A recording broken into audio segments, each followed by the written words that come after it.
Here's a product that everybody needs and not enough people are talking about. It's a dash cam, and Vantrue sponsored this short circuit of the unboxing of their P2, which is the second in the Pilot series of dash cams. And the cool thing about it is that this is the world's first dash cam system with a thermal camera.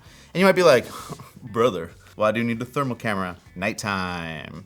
And Vantrue told us that the reason they were inspired to make this product was actually there was a really bad crash in China in 2023 where thick fog very unfortunately claimed the lives of 19 people and injured 20 others. And one of the big advantages of this system is that it's not just recording the things that have happened. It actually has a little entertainment unit that can give you advanced forewarning to help keep you safe on the fly. First, let's finish unboxing all this stuff. We have our 12 volt adapter. We have our very long C2C number 1. We have our slightly less long C2C 2. And then we have a C2 proprietary connector that will plug into our third camera. But that's because this is a quad camera system. There's our thermal camera that's gonna sit on the hood. We have our front camera that's in the front of our cabin that's facing out, but then also driver side in. And then we have our rear camera. So this has kind of got you covered all around your car. Let's see what else we got.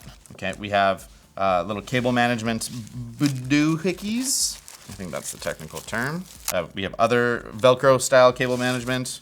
We have what is a panel lifter for your car. We're gonna talk a little bit more about the installation when we get there. The next thing we have, and this is kind of the heart of the system, is this 6.25 inch touchscreen display. They call it their HUD display. This just like feels like a giant phone. This is so weird, especially like an iPhone 8 with the freaking return button. And most of the processing that's happening with all the units is happening in this screen. So that means that if you actually have to replace a camera, you only have to replace that camera and cable, which is about $150. You don't have to replace the whole system all at once. So I think that's a smart consideration for making this a pretty decent value package. Oh, the back actually comes off, and that's really cool. Vantrue's actually releasing the 3D printing schematics. So you could either print theirs or you could customize and make something that will work better for your vehicle. So we have on the back our little mount. We have a lot of cooling. We don't know a ton about the processing, but it is a dual core high performance chip. We also have an aux port. We have a Type-C, which is our power in. On the top, we have our primary physical button, as well as our micro SD slot that's good for up to 1 terabyte of storage. I mean, the whole point of a dash cam is to be able to have a good coverage of any accidents that have happened, and especially if someone dings your car and you need to be able to go back through your footage, it's nice to be able to have that 1 terabyte. On the other side, we have our thermal cameras and then our front cabin and rear port. One thing that's really cool about this unit is that it's not just designed to control the cameras. You can actually connect it to your entertainment system. It has Bluetooth. It's a huge upgrade, especially if you have an older car. You can do texts via chat. So while you're driving, you can communicate safely, which is huge. Avoid those really expensive distracted driving tickets. Don't text and drive, people. Be smart. Another thing to mention is that it's not just Bluetooth connectivity. It actually has Wi-Fi 6, so you can get faster and more seamless connection to your phone device that you're offloading these videos to. Next up, we have this little guy is actually our thermal camera, and this is the weatherproof housing for it. So this will actually mount to your hood. This goes forward, and this sees in the dark of night, baby, just like a vampire.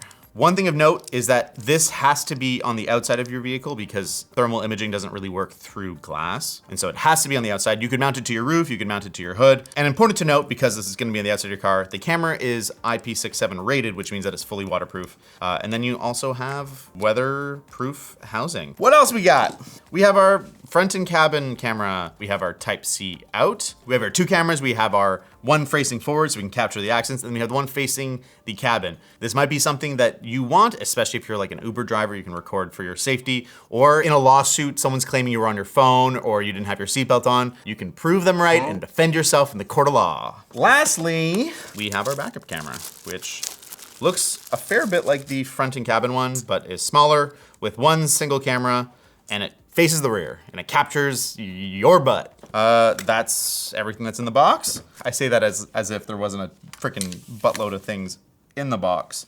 We're outside, if you haven't noticed. We're gonna install this in a real goodness to gracious car. So let's start with our HUD. There's 4 mounting holes, so you could potentially screw it to something. This is someone's real car, I don't wanna do that. So we're just gonna VHB the stuff here.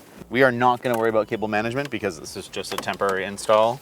That's actually nice that I can take this off the stand so I can more easily plug things in. And then we got power. Step 1, complete. Next, we're gonna install our front and cabin camera.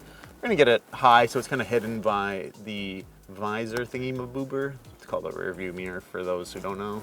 Double-sided tape's the greatest invention. Step aside, bread. Next is the part of this installation process that has probably been the reason I haven't actually installed the dash cam, which is running all the wires. Next up, rear camera. Same process, VHB, point to backwards, baby. And then, of note, the rear camera actually plugs into the front camera, the idea being that you only have to run a wire through the top. And finally, we have our thermal camera, and then that leaves our aux port empty, which is designed so that we can connect our phone to the Bluetooth of this device and then aux out from this to the car, depending on the kind of car you have.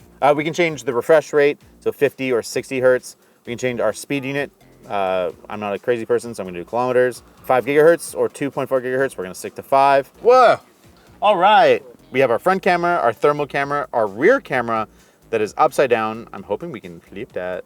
Okay, we can manage to flip it back. We're gonna have to tilt it down a little bit because I don't really need to see the clouds when I'm filing an insurance claim, although it is quite peaceful. And then we have our cabin one, is actually doing a really good job catching everything. I put it really close to the mirror, so we were worried we wouldn't see enough of what's happening in the cabin, but this looks great. I think it's time for us to take this out for a little drive and see how we do. The thing I'm really curious about is how good the latency on the thermal camera is, because this is what I'd actually want to use if I was driving on dark streets at night to see animals. So one thing that's cool is that this can act as a sort of AR heads up and identify people on your screen with like a little square so that it's a little bit easier to spot them even in the dark.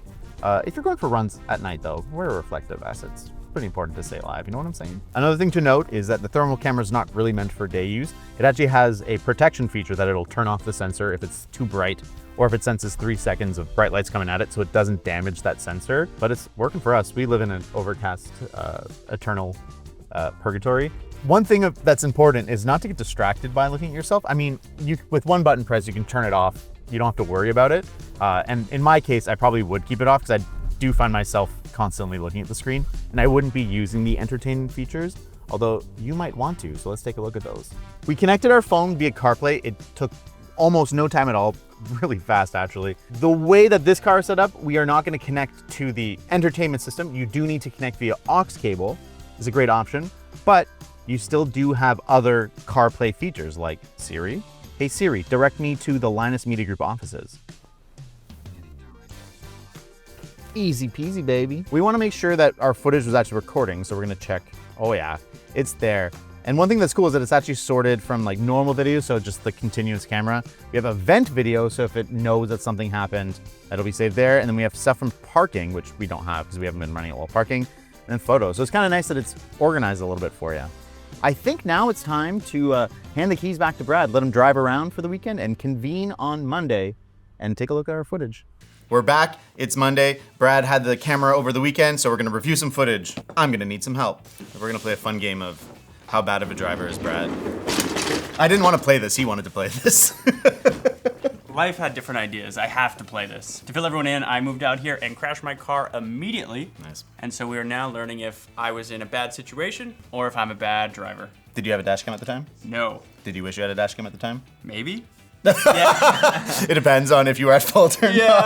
Yeah. I was trying my best, all right? Yeah. Sometimes things just go wrong for people. So first footage, or first clip, I guess we should say, is this was me not being let out of a merge lane. I felt like this guy was being a huge asshole. David's gonna determine if he was an asshole or if I am a poor driver. This is way more fun than I thought. I thought we were just gonna like open up a folder with all the footage and kind of scrub through. Actually, on that note, before we get into this, what we should mention is we accidentally forgot to turn the car off when we installed it. So it ran from about 12:30 in the afternoon to about 6:45, 7-ish when I got home. Okay. And that was, I think, over 50 gigs of footage. Obviously, we had that running for an extremely long period of time. Yep. But that's just kind of an estimate on how much footage you're getting, because there's 4 cameras in here. Yeah, and one of the features of this camera is that you actually don't need to record all the time. It'll sense when there's events and give you 10 seconds of pre-recorded footage. So it is always recording, but it's not saving to the the drive, so. Yeah, we can actually That's pull that probably the open, problem. and you could see like normal and event in the folder, and photos if we took any photos. But I would just take selfies all day. yeah. All right. So here is. All right. Oh, this looks good. It's really clear. Yeah, there's pretty good lighting. Although I will say on this drive, I didn't have a B-roll cam set up, so we don't have any footage of it. But this is the type of drive where the sun is kind of directly at us. The infrared camera would turn off sometimes on that drive. But all other drives, all over the weekend, coming to work today, everything was no problem. All right, so here he is, just coming over. And I'm just trying to drive. This lane, I guess what we saw in the earlier clip was that it ends. Like, there is no way for me to stay in this lane. I have to come out. Oh, that license plate's really clear. Yeah. Nice job, Vantrue. I see there, he finally backside. Look how much space I had there. And then he's like right on my ass. What is this guy doing? So legally, I think he is right. I think you're supposed to yield when you're merging. Damn. This is not how I wanted this to go. But I feel like as a social contract on the road, the smart move for him is not to box you out. Like, that's a basic school, like driving school thing of like, hey, you see someone coming into that merge lane, give them room or get ahead of them. Don't do this. This is just bad driving. It's not necessarily illegal, but this guy, thumbs down. Yeah, I'll take that. So this is kind of like what you see when you're driving. You see these like 4 things. I've got like an iPhone attached to the roof here. So like when we pull this footage off, you don't get these green boxes, but this is what you see when you're on the road. It's like there's somebody. Personally, I think it would be nice if it was like a little bit of a wider angle. It makes sense that it's not the widest, and they kind of make up for it for depth sensing. There's 500-foot thermal detection range and then a 200-foot AI detection range. And so it goes pretty far, which is useful. And for the price that this comes in at, I'm actually pretty impressed at how clear the thermal camera footage is. All right, here's another one where it's like, am I a bad driver or was it a bad situation? Before David says anything, watching this back, I will say the wide angle makes it look like there's more space. Yeah. Maybe this is where I want less of a wide angle. So when you're merging or when you're changing lanes, it's your responsibility to yield to the traffic that's already there. So if she doesn't leave you enough room where you have to slow down, that is on her. Yeah. So you did okay on this one. All right. This rear camera is surprisingly sharp. Like, it's really easy to see things and all the details. Here's one where at night you can see the license plates pretty good. Oh, that's super clear. This has convinced me that I think it's time for me to get a dash cam. Okay, so here is a front rear clip driving through Gastown. So there should be lots of people, Ooh, cool. lots of things. Maybe a little too bright. There we go. It actually does pretty okay on the contrast. Like, the fact that there's so much light and dark and everything is still visible is pretty impressive. Boom, do you clock those guys? Oh yeah, those are Predator those vision. Are people. There they are. Oh, and I shouldn't forget, if you're worried about hitting animals in the dark of night, worry no more. Vantrue, that thermal camera will identify the animal and help you avoid hitting that deer. They sent over B-roll of what it looks like. All right, I'll leave you guys to it. Found out a lot about myself here. I am going to sit quietly and think about things that I've done. Just like I'm going to be thinking about the value of this product. The Vantrue Pilot 2 starts at $500 right now on pre-order. That gets you the full camera system and a micro SD. You can order more, get slightly bigger discounts. But that's it for ShortCircuit. That's our unboxing. If you want more dashcam content, why don't you check out the time that LTT compared a bunch of dashcams all at once. It's a very different vibe, but it's a good one.